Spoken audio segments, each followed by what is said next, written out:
The vernal equinox occurs this evening. Equinox? Making today the official first day of spring for those of us in the northern hemisphere. It's a time of renewal for many and a time to refresh garden beds and landscaping, but not all flora thrives in our climate. That does thrive here is necessarily good for our climate. I'm joined now by Florida Native Plant Society Director at Large, Adam Arendell. Hey, Adam. Thank you so much for having me. Well, thanks for being here. Let's talk about native plants because this exhibit that you're coordinating of art is based on native plants. hmm Yeah, so we're doing our first ever art show. It's called Floribunda, and it's basically celebrating Florida's unique biodiversity. We've always wanted to have an art show, so this year we finally have the right people to do that, and we're partnering up with Crystal Floyd of Cork Arts District. Um, and yeah, basically we just want to raise awareness to Florida's native flora, how fragile the ecosystems are. So we're really excited to have the art show. And so your background is in botany as well as art, or kind of how do you marry those two interests? Well, where I first got started, I had a really cool science teacher who introduced me to local ecosystems and native plants and orchids, and that's where my interest kind of began. And Was that here in Florida? yeah, Central Florida is where I grew up. Okay. And so I actually had another interest in art as well. So I actually got a fine arts degree when I moved up to Jacksonville. hmm And how would you say that that teacher inspired your love of native plants or plants in general? Well, we had a kind of a special like high school where classes were set up for different topics. So it was environmental sciences where kind of like where our lead topics were. So we did a lot of classroom projects where we were surveying plants, specifically seagrass beds in the Indian River Lagoon. hmm That was really fun. We also did some projects where we got to start some conservation areas where we were helping making the trails more accessible, cleaning up the trash, making informational kiosks and stuff like that. hmm Um, And seagrass beds in the Indian River Lagoon are actually in a tough place right now, right? That's where a lot of manatees have not been able yeah. to get the food that they need, and hmm so there's been a big focus on that.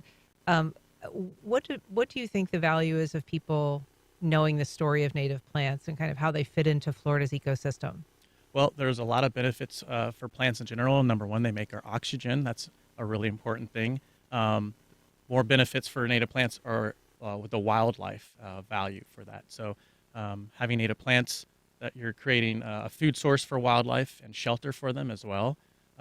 They're great for conservation of water. So if you have native plants in your landscape, these plants have evolved in our area, and all they need is the rain from the seasonal rain, and they're used to the droughts as well. So once you get your plants started and established, they're not going to need any more supplemental water. So you're not going to need to spend any money on irrigation, which will save you money, of course, and water conservation on the long run. They're also great for water quality as well. That's another big issue as far as the seagrass beds. And so Florida is predominantly has deep sandy soils. And so that rain naturally would trickle and get filtered down into the soil, and that goes directly to the aquifer. And if you pave all that over, all that water gets washed off quickly off of the asphalt where it has petrochemicals and excess of nutrients, gets washed off directly into the St. Johns River.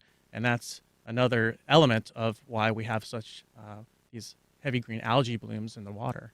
The native plants are changing a little bit as the climate changes. I know hmm one thing that's been studied is the migration of mangroves, Right, which red is moving mangroves. north. hmm And then I was just talking with my producer Stacy about sea grapes, which are a plant with these big, flat, kind of papery looking leaves hmm that I never even saw when I first moved here in the 90s, hmm and they're everywhere now. They are just kind of taking over landscaping around the area. And so they're not native, but they're not common to this area. They're native to Florida, but not Yeah. northeast Florida, correct?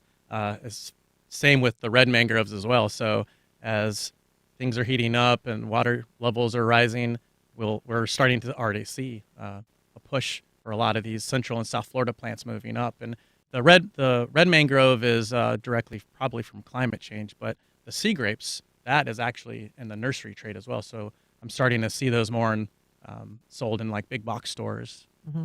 And one thing that native plants are important for is, I guess, making sure that invasives don't displace them, right? That they are there and there's not a place for invasives to take root. Right. And so Florida has over 4,000 plant species growing in Florida. Over 1,500 of those are non-native plants that have naturalized in Florida. A good quarter of those are considered invasive plant species.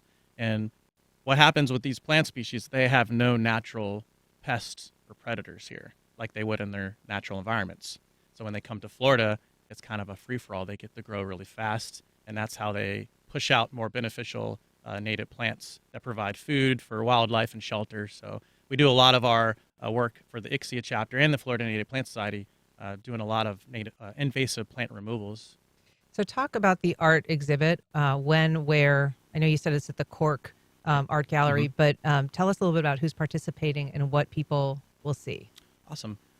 So, I love plants, but we're leaving it, it doesn't have to be just plant centric. So you can, if you're a painter or artist, you can do any kind of art form for Florida's natural flora or fauna. But we have, it's an open call to any artist in Florida. The deadline is March 22nd. So if you're an artist and you want to get involved with the art show, the deadline is approaching pretty soon. We also have a lot of big name artists that are involved. Jim Draper is one of them, and Kathy Starks, just to name a few. Yeah.